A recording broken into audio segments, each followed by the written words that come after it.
மணப்பெண்ணின் பிரத்யேகமான திருமணம் விவாஹா தி சென்னை சில்க்ஸ். அதிமுக கழகத்தில் சேர்க்க வருகிறோம். இவர்கள் எல்லாம் என்னுடைய நண்பர்கள். நம்முடைய வாணிவிலாஸ் பேடு அங்கே ஃபயர் சர்வீஸ் இந்த பகுதிகளிலே உழைக்கின்ற உத்தம குடும்பங்களை சேர்ந்தவர்கள் அப்படின்னு சொல்லி அன்றைக்கி இன்னைக்கு வச்சுக்கலாம் இது அப்படின்னு சொல்லி இன்னைக்கு இந்த விழாவை சீரோடும் சிறப்போடும் தம்பி விமல்ராஜ், கிறிஸ்டின் தாஸ், ஜஸ்டின் தாஸ், இதை நான் சொன்ன 10 பேர் வச்சுருக்கிறாங்க. அதோட ஊர் பொதுமக்கள், சகோதரிகள், பெரியவர்கள்லாம் இணைவதாக சொல்லியிருக்கிறார்கள். 1972ஆம் வருடம் இங்கே முதலாக புரட்சித் தலைவர் எம்ஜிஆர் பின்னாடி வந்து அவருடைய வேனிலே ஊரிலே வந்து சுற்றி இரட்டைக்கு ஓட்டு கேட்டதையும் இன்றைக்கு 54 வருடம் ஆகிவிட்டது. அப்போ நம்ம தம்பி கண்ணன் இங்கே பொறுப்பாளராக இருந்தார்.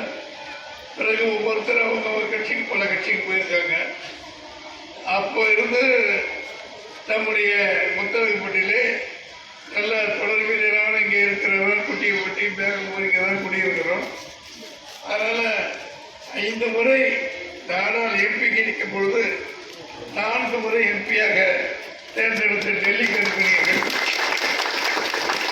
இப்போ 2 முறை சட்டமன்ற உறுப்பினராகி 1 முறை அம்மா ஜெயலலிதா அவர்கள் அமைச்சர் பொறுப்பேற்று அவர்கள் இறந்ததற்கு பிறகு மாண்புமிகு அம்மா நம்முடைய எடப்பாடியார் அவர்கள் தலைவர் மறுபடியும் அவர் தலைமையில் அமைச்சராக இருந்தோம்.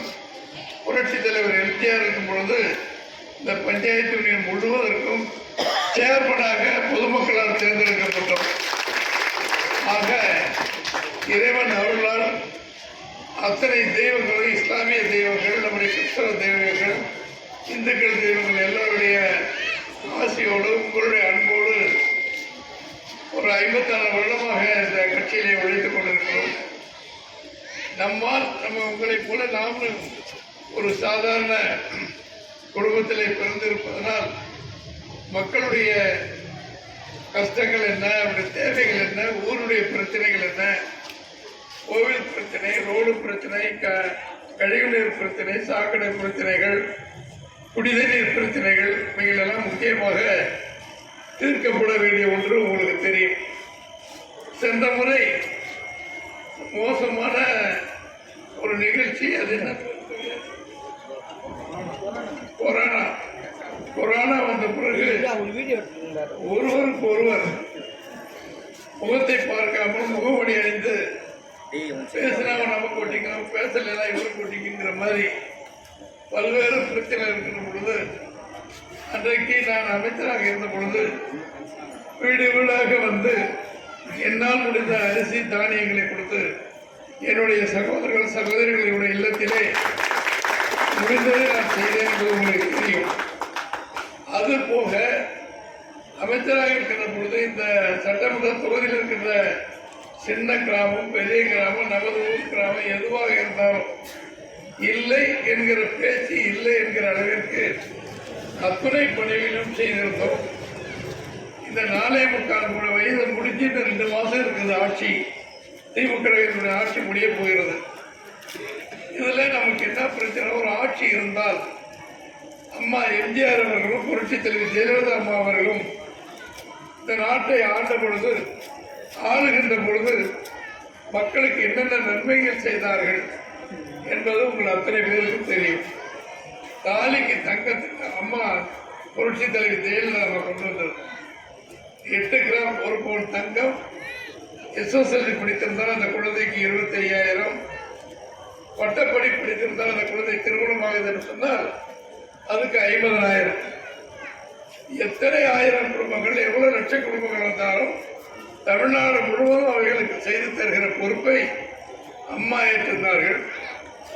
தொட்டில் குழந்தை திட்டம், ஒரு குழந்தை தாய் இல்லை தந்தை இல்லை தொட்டியில் போட்டு போயிட்டா அந்த குழந்தையை வளர்க்கிற பொறுப்பை ஜெயலலிதா அம்மாவை ஏற்று இன்றைக்கு அந்த அவ்வளவு குழந்தைகளுக்கு அந்த திருமணமாகி அவருடைய கணவர்களோடு படித்து பண்பாகி மகிழ்ச்சியாக இருக்கிறார்கள் ஆயிரக்கணக்கான குழந்தைகள். இது அம்மாவால் ஏற்பட்டது. கிராம பகுதியில் ஆடு மாடுகள் எல்லாம் கொடுத்து பால் கலந்து அதெல்லாம் மக்களுக்கு கொடுத்து அவர்கள் பொருளாதார வளர்ச்சியை உண்டு கொள்ள வேண்டும் என்று திட்டமிட்டு அம்மா அவர்கள் கொடுத்தார்கள். மடிக்கணினி திட்டம், ஒரு மடிக்கணி 15,000 20,000 இருப்பதை படிக்கிற குழந்தைகளுக்கெல்லாம் இலவசமாக கொடுத்து அமெரிக்காவில் இந்த நேரத்தில் என்ன நடக்கிறது என்பதை அடுத்த நிமிடத்தில் நம்ம உத்தாரப்படியில் தெரிந்து கொள்வதைப் போல மடிக்கணினி, குழந்தைகளுக்கு சைக்கிள், நம்முடைய புத்தகங்கள் போடுவதற்கு பைகள், காலணிகள், ஷூக்கள், பெற்ற குழந்தைகளுக்கு உடனடியாக ஒரு 1000 ரூபாய் காய் விட்டு சீதனம் போல நல்ல பொருள்களை கொடுத்து குழந்தைக்கு எதை அந்த பாட்டி குழந்தைகளுக்கு கொடுக்க வேண்டிய பொருட்கள், மருந்துகள் எல்லாம் போட்டு ஒரு பையில பிரசவம் நடந்த ஆஸ்பத்திரியிலே கொடுத்தார்கள். இன்றைக்கு அத்தனை திட்டங்களையும் திமுக ஆட்சியிலே நீக்கிவிட்டார்கள். அப்பா நீக்கிட்டாங்கன்னா இருக்கா ஐயா, உங்களை தான் கேட்கிறேன். நீக்கியாச்சாப்பா பார்த்துங்க. நீங்க நீதிபதிகள் நாங்கள் சொல்றது உண்மையா இருந்தா அதெல்லாம் கேட்டுங்க.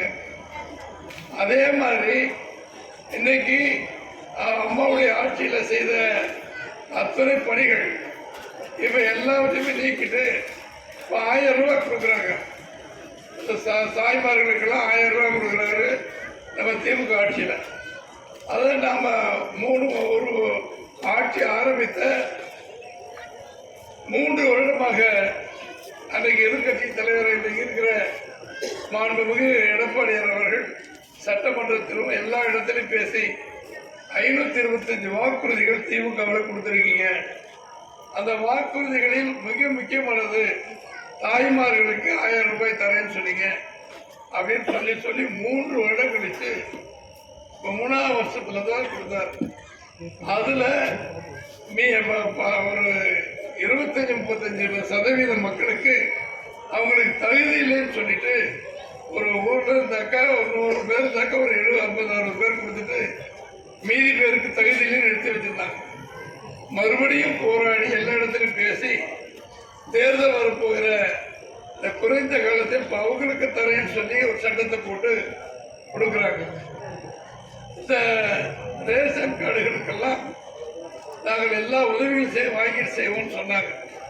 அவைகள் எல்லாம் ஒன்று கூட செய்யாமல் இன்றைக்கு 525 வாக்குறுதிகள் எதையுமே அவர்கள் தீர்க்காமல் பொய்யான ஒரு நடவடிக்கை இன்னைக்கு அவருடைய அப்பா திரு கருணாநிதி அவர்களுக்கு 80 கோடியில் அவர் பேனாவை எழுதினார் சொல்லி அந்த பேனாவை மட்டும் ஒன்று செஞ்சு நம்ம கடற்கரையில் சென்னை கடற்கரை வைத்து கலைஞர் கருணாநிதியுடைய இந்த நினைவு சின்னம் வச்சிருக்காங்க. நம்ம வீட்டு வரிப்பணத்தில் அப்படி வச்சிருக்கிறாங்க.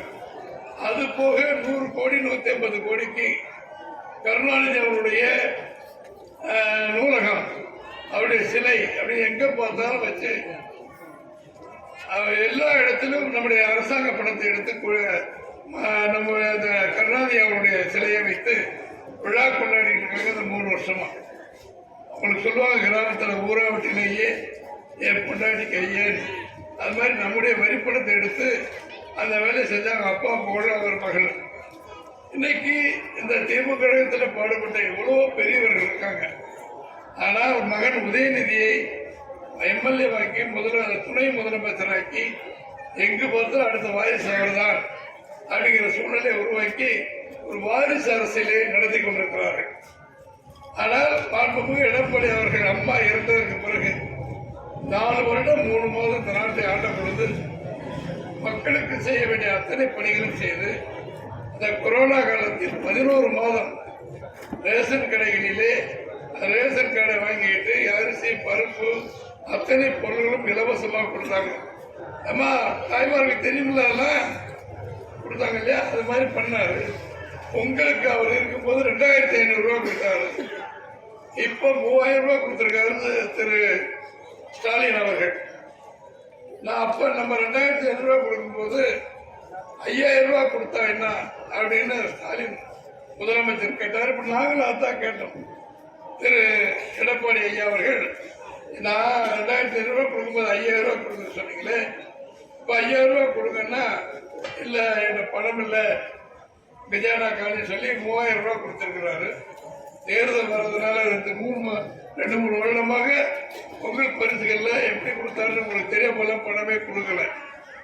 ஆக தேர்தல் வருவதற்காக நீங்க எங்க பார்த்தாலும் டிவியை திறந்தா உதயநிதியும் அவருடைய அப்பா ஸ்டாலின் அவர்களும் அதை திறந்து இதை திறந்துங்கிறாங்க. நமக்கு என்ன வேண்டி இருக்கு? ஒரு அரசாங்கம் இருக்கும்னு சொன்னால் விலைவாசி குறைய வேண்டும்.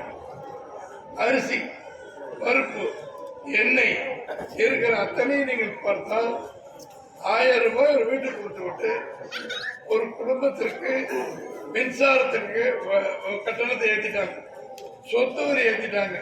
நம்மளாம் மாநகராட்சி பகுதியில் இருக்கும் 100 மடங்கு 150 மடங்கு சொத்து மடங்கு ஏற்றிட்டாங்க. இன்றைக்கு ஒரு சாதாரண ஒரு 5000 ரூபாய் வாங்கி சம்பளம் வாங்கி உழைக்கிற வாட்ச்மேன் அல்லது ஒரு இடத்துல வேற வேலை பார்க்கிறவரு முதல்ல ஏதோ தொட்டுக்க தொடுத்துக்கன்னு சொல்லிட்டு கணவன் பண்ணி வேலை பார்த்து பொழைச்சுக்குவாங்க. ஆனால் இப்பொழுது அந்த பேச்சே இல்லாமல் 1000 ரூபாய் ஒரு வீட்டுக்கு கொடுத்துட்டு 5000 ரூபாய்க்கு விலையை உயர்த்திட்டாங்க. மின்சார கட்டணம் உங்களுக்கே தெரியும். 100 ரூபாய்க்கு சாதாரண வரைஞ்சா இலவசம் சொல்லி அம்மா போட்டிருந்தாங்க சட்டம். இப்போ அது அப்படியே டபுள் மடங்கு 3 மடங்கு ஆகி 1000 ரூபாய் கட்டிய வீட்டுக்கு 2000-3000 மின்சாரம் கட்ட வேண்டும். அரிசி விலை 40 ரூபாய் விட்டு அரிசி 80 ரூபாய். வெண்ணெய் விலை, பருப்பு விலை அத்தனையும் ஏற்றி மக்கள் கொடுக்கிற துயரம் எல்லாருக்கும் தெரியும். உழைச்சி சாப்பிட்றவங்க நம்முடைய சகோதரர்கள் மேடு நம்முடைய தீயணைப்பு துறை மற்ற இடங்களெல்லாம் அவர்கள் உழைத்து அந்த வீட்டு மக்களுக்கு காப்பாற்றுகிறார்கள். அதை ஒரு மாதம் 30 நாள் நிர்வகிக்கின்ற சகோதரிகள், வீட்டினுடைய தலைவிகள், பெண்களுக்குத்தான் அந்த கஷ்டங்கள் தெரியும். இன்றைக்கு எடப்பாடி அவர்கள் அனைத்து கட்சிகளை ஒன்றிணைத்து கூட்டணி சேர்த்து திமுகவை வீழ்த்துவதற்குரிய சூழ்நிலையை உருவாக்கியிருக்கிறார். தினசரி செய்தி பத்திரிகை, டிவியில் பார்க்கிறீர்கள். இப்போ ஒரு வாரத்திற்கு முன்னால் 5 வாக்குறுதி தேர்தல் வாக்குறுதி கொடுத்தாங்க. நாங்கள் ஏற்கனவே போன தடவை தேர்தலில் 1500 ரூபாய் தரணும்னு சொன்னது மக்களுக்கு அது போய் சேர முடியல. ஆனால் 1000 ரூபாய் கொடுக்கும்போது ஸ்டாலின் அவர் கொடுத்தாரு சொல்லி அவங்க பேசிட்டு இருக்காங்க. ஆனால் இன்னைக்கு 2000 ரூபாய் இந்த தேர்தலில் இந்த வாக்களித்து வெற்றி பெற்றால் நாங்கள் 2000 ரூபாய் நம்முடைய சகோதரர்களுக்கு கொடுத்தோம். அதை போலவே ஆண் இன்றைக்கு பஸ்ஸிலே போறவங்களுக்கு பெண்களுக்கு இலவசம் சொல்லியிருக்காரு. அவருடைய கணவர்கள், அவருடைய அண்ணன் தம்பிகள் யார் வேண்டாமாலும் ஆண்களும் போகலாம் என்று சொல்லி ஒரு புரட்சிகரமான உத்தரவை எடப்பாடி அவர்கள் பஸ்ஸில் ஆண்களும் பெண்களும் போகலான்னு சொல்லியிருக்காரு. அது போக ஆதி திராவிட மக்கள் நம்மை போல சாதாரண மக்களுக்கு வீடு இல்லை என்று சொன்னால் அவர்களுக்கு இடம் இருந்தால் அதிலே காங்கிரீட் வீடு கட்டித்தரப்படும். இல்லை என்று சொன்னால் அரசாங்கமே இடத்தை வாங்கி அவர்களுக்கு வீடு கட்டி தரப்படும். ஆதி திராவிட மக்கள் நம்முடைய சுத்திகரிப்பு செய்கிற சகோதரர்கள் வீடுகள் மற்ற வெளிகளிலே கடுமையான வேலைகளை பார்க்கிற சகோதரர்கள் சகோதரி வீட்டில் ஒரு குடும்பம் இருக்குன்னு சொன்னா 2 பையன் இருந்தால் ஒரு திருமணம், அதற்கு பிறகு அந்த சின்ன வீட்டில் தான் அவங்களாம் குடியிருக்க வேண்டியிருக்கு. அதை எண்ணி பார்த்து மாண்புமிகு எடப்பாடியார் அவர்கள், அது போன்ற ஆதி திராவிடர்கள், பழங்குடி மக்கள் அத்துணை மக்களுக்கும் ஒரு கணவன் மனைவி போக ஆண் மகன் இருந்தால் அவருக்கும் ஒரு காங்கிரீட் வீடு கட்டித்தரப்படும் என்று சொல்லியிருக்கிறார்கள். இந்த போக்குவரத்து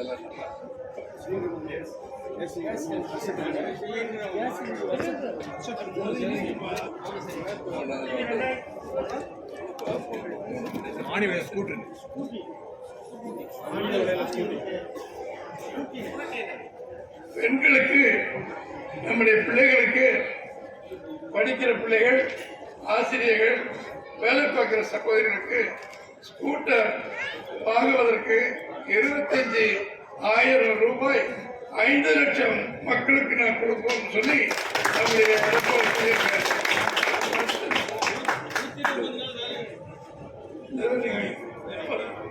அப்புறம் நமக்கு கிராமத்தில் 100 நாள் வேலை திட்டம் அப்படின்னு சொல்லிட்டு அதை நான் 150 நாள் ஆக்குவேன், அவர்களுக்கு சம்பளத்தை உயர்த்துவேன் அப்படின்னு முதலமைச்சர் சொன்னார். கடைசி வரை அவர் நிறைவேற்றினார். ஆனால் நம்முடைய எடப்பாடி அவர்கள் பாரத பிரதமர் நரேந்திர மோடி ஐயா அவர்கள் பேசி இப்போ மத்திய அரசாங்கமே 125 நாள் ஆகிற ஒரு அதிசயத்தன்மையை செஞ்சு இப்ப 120 நாள் ஆகியிருக்காரு எடப்பாடி பிரதமர் மோடி அவர்கள். ஆனால் 125 நாள் பற்றாது அப்படின்னு சொல்ல மாண்பு எடப்பாடி அவர்கள் நீங்கள் வாக்களித்து வெற்றி பெற செய்தால் அந்த ஆட்சி வந்த உடனே 150 நாளாக நான் ஆட்சியை ஏழை குடும்பத்தை காப்பாற்றுவேன் அப்படின்னு சொல்லியிருக்கார். இப்போ நேற்றைய தினம் 3 கேஸ் அடுப்பு ஒரு வருடத்திற்கு இலவசமாக தரப்படும் சொன்னார். போன தடவை 6 கேஸ் அடுப்பு சொன்னோம். விலைவாசி உயர்வுகள் தாறுமாறானதுனால 3 சிலிண்டர் இலவசமாக கொடுப்பார் சொல்லியிருக்காங்க. நம்முடைய போன தேர்தலில் திமுகவுடைய 520 வாக்குறுதியில் மாணவர்கள் எவ்வளவு கடன் வாங்கியிருந்தாலும் அதை தள்ளுபடி செய்வேன் என்று சொல்லியிருந்தாங்க. இன்னும் 10 நாள்ல தேர்தல் அறிவிக்க போறாங்க. இதுவரை தள்ளுபடி செய்யல. இப்ப மாண்பு எடப்பாடி அவர்கள் குழந்தைகள் வாங்கிய கல்விக் கடனை எத்தனை லட்சம் எத்தனை கோடி வெளிநாடு போயிருந்தாலும் கூட அத்தனை கடன்களையும் தள்ளுபடி செய்வேன் என்று சொல்லியிருக்கிறார்.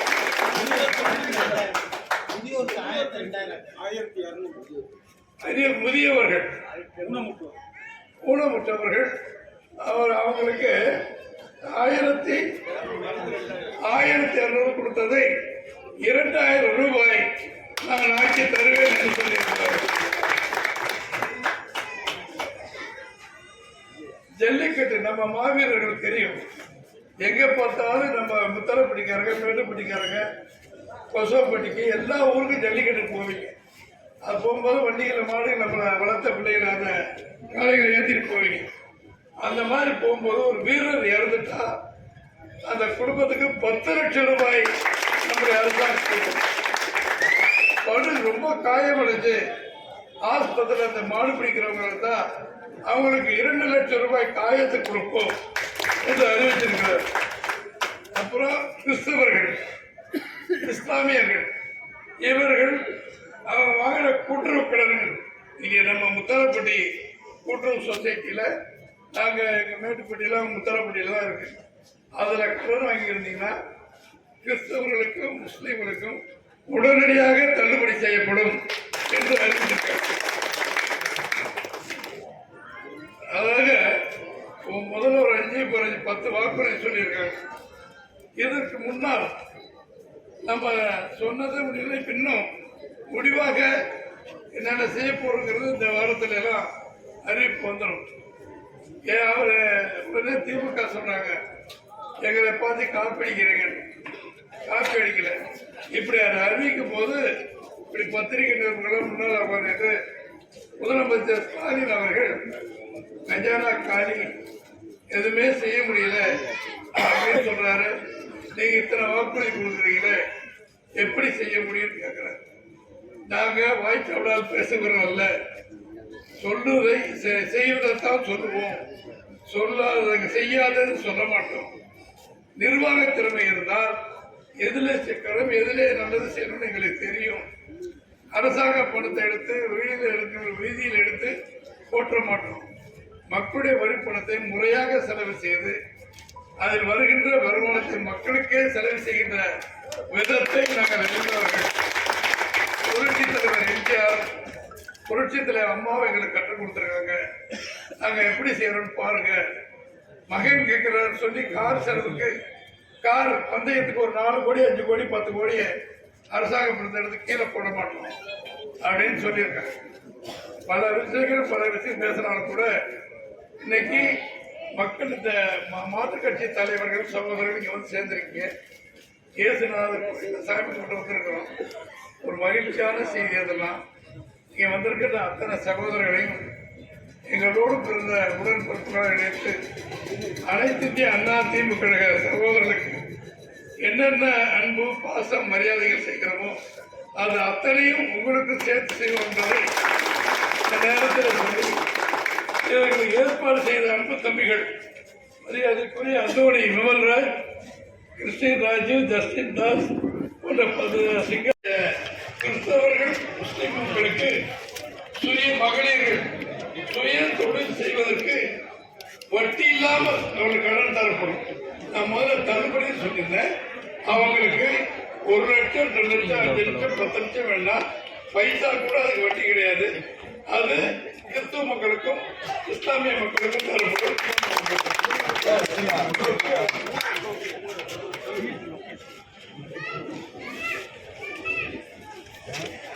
மாற்றுத்திறனாளிகள், நடக்க முடியாதவங்க, அந்த வண்டியில போறவங்க, ஊனமுற்ற சகோதரர்கள் கூட்டுறவு வங்கியில் கடன் வாங்கியிருந்தால் அத்துணை கடனும் தள்ளுபடி செய்யப்படும் என்று அறிவித்துகளை திருத்திக் கொள்ளும்படி அன்போடு கேட்டுக்கொள்கிறேன். நன்றி, வணக்கம்.